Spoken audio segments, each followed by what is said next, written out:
Welcome to University Video Lecture Program. Myself Shivam Dubey. I complete my graduation in BSc Dr. Ram Manohar Lohia, Awadh University. In PCM subject, mathematics is my major subject, and I complete also NCC course is a National Cadet Corps and attend the some international and national mathematics committee societies seminars. ठीक है, तो हम आज आप लोगों को बताना चाहते हैं कि ये बीएससी के लिए एक यूनिवर्सिटी वीडियो लेक्चर प्रोग्राम के द्वारा छोटा सा योगदान है, जिसमें से आपको हम कुछ वीडियो प्रोवाइड्स करेंगे जिसके बारे में आपको पेपर्स के बारे में पता चलेगा और आपको बेसिकली पता चलेगा कि क्या क्या आपको पढ़ना रहता है सिलेबस के बारे में। जैसे आपको आज हम डेमो देंगे एक matrices and differential equation and geometry के बारे में। ये है आपका पेपर का नाम, बीएससी फर्स्ट सेमेस्टर का है, बीएससी फर्स्ट ईयर का सेकंड सेमेस्टर का है। ठीक है, तो हम आइए, ये आपको जो लोगो दिख रहा है यहाँ पे यूनिवर्सिटी वीडियो लेक्चर्स का, ये आपको प्ले स्टोर में ऐसे मिलेगा। इसको आप इस तरीके से जाकर के इंस्टॉल कर सकते हैं और उसके बाद में अपने नंबर से लॉगिन कर दीजिए। लॉगिन करने के जस्ट बाद आपको मिलेगा 199 रुपए में ये पूरा का पूरा सेकंड सेमेस्टर का कोर्स, जिसमें मैथमेटिक्स पूरा 200 रुपए मिल जाएगा आपको फिजिक्स 200 रुपए मिल जाएगी, केमिस्ट्री आपको 600 रुपए में पूरा सेमेस्टर का पीसीएम तैयार हो जाएगा। ठीक है, इस तरीके से बायो का मिल जाएगा। इसी तरीके से आपको मिलेगा बीए का कोर्स मिल जाएगा, बीकॉम का कोर्स मिल जाएगा। तो मेनली हम फोकस करते हैं अपने बीएससी के कोर्सेज पे और आपको बताते हैं कि हम लोग किस तरीके से इसको पढ़ाते हैं। ठीक है, तो आइए पहले हम सेमेस्टर सेकंड का जो फर्स्ट ईयर का है उसको हम डिस्कस करते हैं, उसके सिलेबस के बारे में। तो चलिए स्लाइड पे देखते हैं। जैसे आप देख पा रहे होंगे कि this is a matrices and differential equation. देखिए यहाँ पे matrices and differential equation and geometry, जिसे क्या बोलते हैं, इसमें मैट्रिसेस आपको दिख रहा होगा एक पार्ट है, differential equation is a second part जिसे ओडीई बोलते हैं। इसमें आप बेसिकली पढ़ेंगे ओडीई के बारे में, ordinary differential equation. Differential equation है two types, ODE and PDE. और इसमें जो लिखा गया है last part is called geometry. Geometry का मतलब क्या होता है, बेसिकली डिफरेंशियल ज्योमेट्री। इसमें जितना पार्ट है सब में हम डिफरेंशियल के बारे में पढ़ेंगे, जिसके कहते हैं कि डेरिवेटिव। जैसे ये है dy by dx is a total derivative, तो इसे क्या कहते हैं, डिफरेंशियल। ठीक है, तो ये video lecture university video lectures की साइट से प्रोवाइड कराया जा रहा है और डिलीवर्ड बाय शिवम दुबे। ठीक है, तो चलिए नेक्स्ट चलते हैं स्लाइड पे। यहां पे हम देखेंगे आपका पार्ट 1 और पार्ट 2। पार्ट 1 में आपको डिस्कस करने को मिलेगा मैट्रिसेस एंड डिफरेंशियल इक्वेशन, और पार्ट 2 में आपको डिस्कस करने को मिलेगा ज्योमेट्री, जिसे बोलते हैं डिफरेंशियल ज्योमेट्री। और उसके बाद में आपको मिलेगा, जैसे कि हम सिलेबस में दिखा रहे हैं, पार्ट ए, तो पार्ट ए का सिलेबस आज डिस्कस करेंगे, फिर पार्ट 2 जब स्टार्ट करेंगे तब उसका सिलेबस डिस्कस करेंगे। तो यहाँ पे हम देखते हैं सबसे पहले नंबर 1 यूनिट फर्स्ट में क्या क्या है। इसकी 4 यूनिट रहेंगी, जिसमें से 2 यूनिट में बेसिकली हम मैट्रिसेस के बारे में पढ़ेंगे और 2 यूनिट में बेसिकली हम किसके बारे में पढ़ेंगे, डिफरेंशियल इक्वेशन के बारे में। ठीक है, जिसे डिफरेंशियल इक्वेशन में ओडी बोलते हैं, ऑर्डिनरी डिफरेंशियल इक्वेशन। और इसका दूसरा पार्ट होता है, इसे कहते हैं पीडी, पार्शियल डिफरेंशियल इक्वेशन।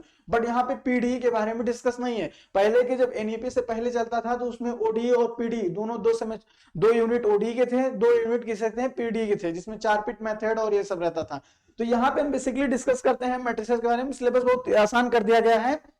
जैसे आप देख सकते हैं टाइप ऑफ मैट्रिसेस, जो कि आप 12th में पढ़ चुके होंगे, किस तरीके से आपको पता होना चाहिए। स्क्वायर मैट्रिसेस किसे कहते हैं, डायगोनल मैट्रिसेस किसे कहते हैं, इसको सिमेट्रिक एंड सिमेट्रिक मैट्रिसेस किसे कहते हैं। ठीक है, तो अब हम देखते हैं रैंक ऑफ मैट्रिसेस। मैट्रिसेस की रैंक देखेंगे, उसके पहले हम आपको बताएंगे एलिमेंट्री ऑपरेशन ऑन मैट्रिसेस। एक मिनट भैया। ठीक है, तो अब यहाँ पे हम डिस्कस करेंगे कुछ रैंक ऑफ मैट्रिसेस। मैट्रिसेस की रैंक क्या होती है, तो रैंक ऑफ मैट्रिसेस निकालने के लिए हम बेसिकली यूज करते हैं echelon form of the matrices. Matrices का एक्लॉन फॉर्म होता है जिसमें हम नीचे की रो को 0 करते हैं, फिर उसके ऊपर की रो को 0 करते हैं।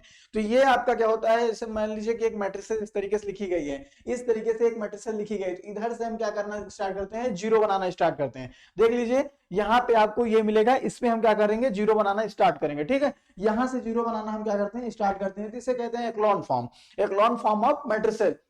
ये बेसिकली पार्ट है लीनियर अलजेब्रा का, एलए का, जिसे बोलते हैं लीनियर अलजेब्रा। ये आपको 5th सेमेस्टर में इसका और पार्ट मिलेगा, जिसमें वेक्टर स्पेस और ये सब मिलेगा, और ये दोबारा फिर से आइगन वैल्यू आइगन वेक्टर्स के साथ में रिपीट करेगा। इसकी सेकंड यूनिट अभी आपको दिखा रहे हैं। उसके बाद हम बात करेंगे normal of the matrices, matrices के नॉर्मल के बारे में बात करेंगे। फिर हम बात करेंगे inverse of the matrices, inverse क्या होता है मैट्रिसेस का, और उसके बाद में एलिमेंट्री ऑपरेशन, ये क्या है inverse of the matrices and elementary operation. फिर system of the linear system of the homogeneous and non homogeneous equation, homogeneous equation किसे कहते हैं और नॉन होमोजेनियस इक्वेशन किसे कहते हैं, इसके बारे में डिस्कस करेंगे इसमें, ठीक है। उसके बाद में कंसिस्टेंसी क्या होता है कि कौन सा यूनिक रखेगा कौन यूनिक नहीं रखेगा, इसके बारे में डिस्कस करेंगे। क्लियर है। सेकंड यूनिट पे हम मूव करते हैं और देखते हैं कि क्या क्या इसमें पढ़ेंगे हम।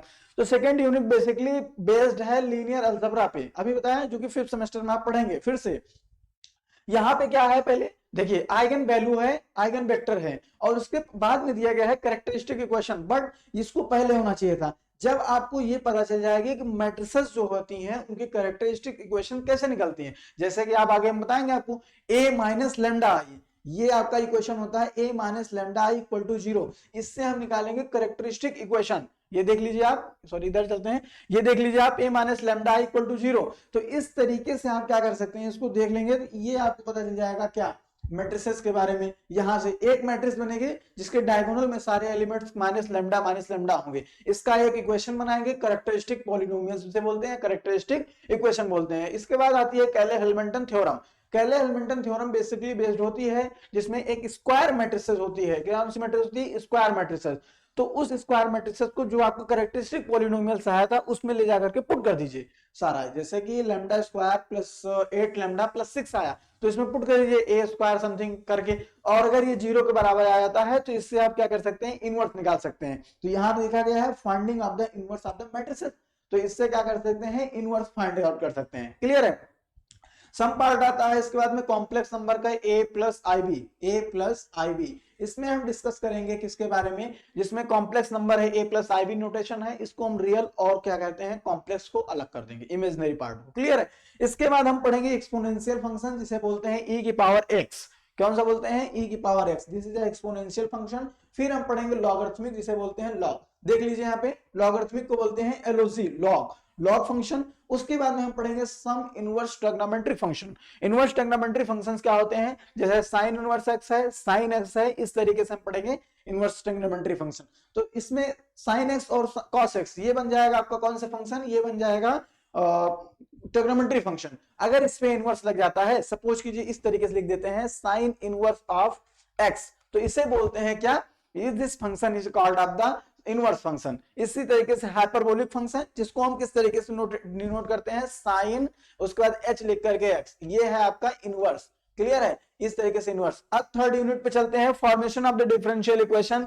ये डिफरेंशियल इक्वेशन कोई सॉल्यूशन दिया रहेगा, उसे डिफरेंशियल इक्वेशन कैसे फॉर्मेशन करेंगे उसका, फिर ज्योमेट्रिकल मीनिंग समझेंगे डिफरेंशियल इक्वेशन की। फिर समझते हैं हम किसके बारे में, equation first order and first degree, जिसका ऑर्डर भी एक हो डिग्री भी एक हो। इसके पहले फॉर्मेशन के पहले हम आपको ऑर्डर और डिग्री दिखा देंगे किस तरीके से निकाला जाता है। फिर आपके बारे में बात करेंगे equation in the which the variables and separable, variable separable से इक्वेशन को x को अलग करेंगे, y को अलग करेंगे, उसके बाद में उसको क्या कर देंगे, इंटीग्रेशन कर देंगे। क्लियर है। इसके बाद में हम पढ़ेंगे होमोजीनियस इक्वेशन। इक्वेशन होमोजीनियस कैसे होती हैं, जैसे f x, y में कोई अगर फंक्शन है तो उसमें x की जगह लैम्डा x और y की जगह लैम्डा y पुट कर दीजिए तो क्या हो जाएगा, होमोजीनियस पता चल जाएगा। फिर पढ़ेंगे एग्जैक्ट डिफरेंशियल इक्वेशन, जैसे क्या होता है कि एग्जैक्ट में m of dx plus n of dy equal to 0। इस इक्वेशन में हम क्या पढ़ते हैं, इसी इक्वेशन के ऊपर पढ़ते हैं एग्जैक्ट के फॉर्म लगाते हैं। ठीक है, ये समझ में आया। उसके बाद हम लीनियर इक्वेशन के बारे में पढ़ेंगे और 10 आपका क्या कहते हैं, ये ओडी का थोड़ा सा ओवरव्यू मिलेगा। फिर चलते हैं फोर्थ यूनिट पे,